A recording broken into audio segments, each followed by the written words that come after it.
Voters turnout was highest at 67.9%.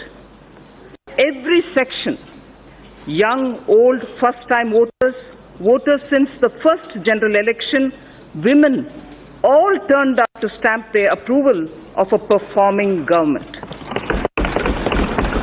Through their unambiguous and firm mandate, they have reaffirmed putting the nation first.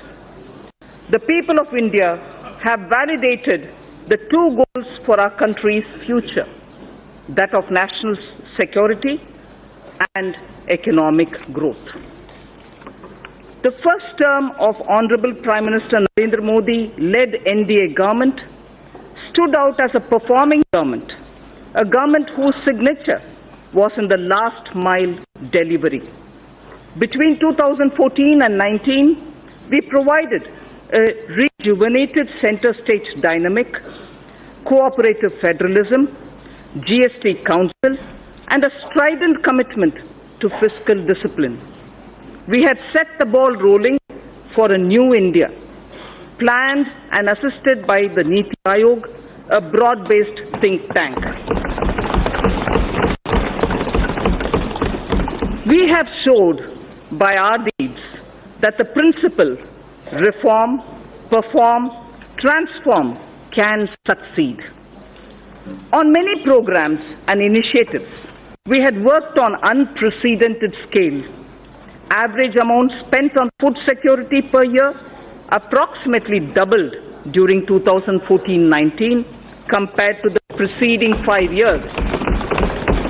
Number of patents issued more than trebled 3 times in 2017-18 as against the number of patents issued pre-14. Our last mile delivery stood out, and the unknown citizen in every nook and corner of our country felt the difference. Our objective was and continues to be Mazboot Desh ke liye Mazboot Nagrik. Mega programs and services which we initiated and delivered during those 5 years will now be further accelerated. We shall further simplify procedures, incentivize performance, reduce red tape, and make the best use of technology, just as we did earlier. I am confident we will achieve our goals. Chanakya Niti Sutra says, Karya Purusha Karena Lakshyam Sampadayate. Meaning, with determined human efforts, the task will surely be completed. An Urdu couplet, pardon me my pronunciation, Yakin ho to koi rasta nikalta hai. Yakin ho to koi rasta nikalta hai. Hawa ki oat bhi lekar tarag jalta hai.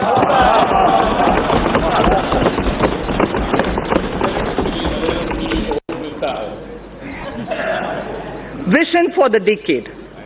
Our economy was at approximately $1.85 trillion when we formed the government in 2014. Within 5 years, it has reached $2.7 trillion. Hence, it is well within our capacity to reach the $5 trillion in the next few years. In the interim budget of 2019-20 presented in February 2019, we gave ourselves a vision for the decade. I flagged here the 10 points of our vision laid before us. Building physical, social infrastructure, digital India reaching every sector of the economy, pollution-free India with green Mother Earth and blue skies. Make in India with particular emphasis on MSMEs, startups, defense manufacturing, automobiles, electronics, fabs and batteries, and medical devices. Water management, clean rivers, blue economy, space programs, Gaganyaan, Chandrayaan, and satellite programs, self-sufficiency and export of food grains, pulses, oil seeds, fruits and vegetables, healthy society, Ayushman Bharat, well-nourished women and children, safety of citizens, Team India with Jan Bhagidari, minimum government, maximum governance. These were the vision we set before ourselves. With this vision set before us, with the mandate given by its people, we are determined to take India to that height that it richly deserves. I strongly believe that with the clear-headed leadership of Honorable Prime Minister, we can achieve our goal. So what are the plans to reach the 5 trillion economy? The Indian economy will grow to become a $3 trillion economy in the current year itself.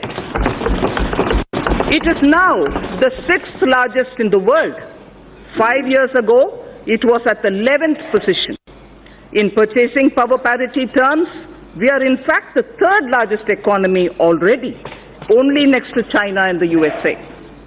To attain this and more, we need to continue undertaking many structural reforms. In the last 5 years, we saw many big reforms, in particular indirect taxation, bankruptcy, and real estate. While these reforms were happening here in the Parliament, the common man's life was being changed through mudra, loans, to help him to do his business, and through several programs, it was being ensured that his or her kitchen had become smokeless. His or her house got electricity connection, and women's dignity was respected with the provision of toilets in home. The common man was served even as a major transformational reforms were being rolled out. And for this to continue, we need to invest heavily in infrastructure, in digital economy, and on job creation in small and medium firms. Respected Speaker, sir, it took us over 55 years for the Indian economy to reach $1 trillion. But when the country and her people's hearts are filled with Asha, Vishwas, and Akanksha, that is, when the hearts are filled with hope, trust and aspirations, we, in just 5 years, added $1 trillion. As I said, today we are nearing a $3 trillion level. So when we aspire to reach a $5 trillion level, many wonder if it's possible. If we can appreciate our citizens' purusharth or their goals of human spirit or pursuit, filled with the inherent desire to progress, led by the dedicated leadership present in this House, the target is eminently achievable. All of India's private sector industries, small, medium, or large, have played a substantial role in growing our economy. I recall the words of an eminent industry leader who said that his company's growth has always aligned itself with India's growth, before and post-independence. So if before independence, India Inc.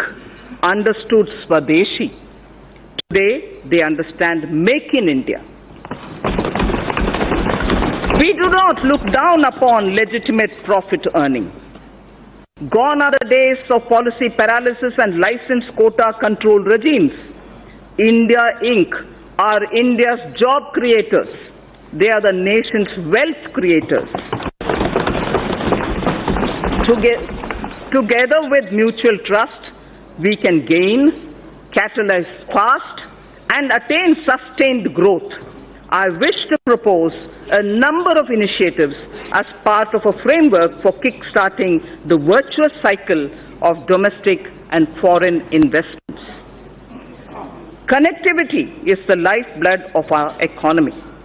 The government has given a massive push to all forms of physical connectivity through Pradhan Mantri Gram Sadak Yojana, industrial corridors, dedicated freight corridors, Bharat Mala and Sagar Mala projects, Jal Marg Vikas and Udan schemes. While the industrial corridors would improve infrastructure availability, for greater industrial investment in the catchment regions, the dedication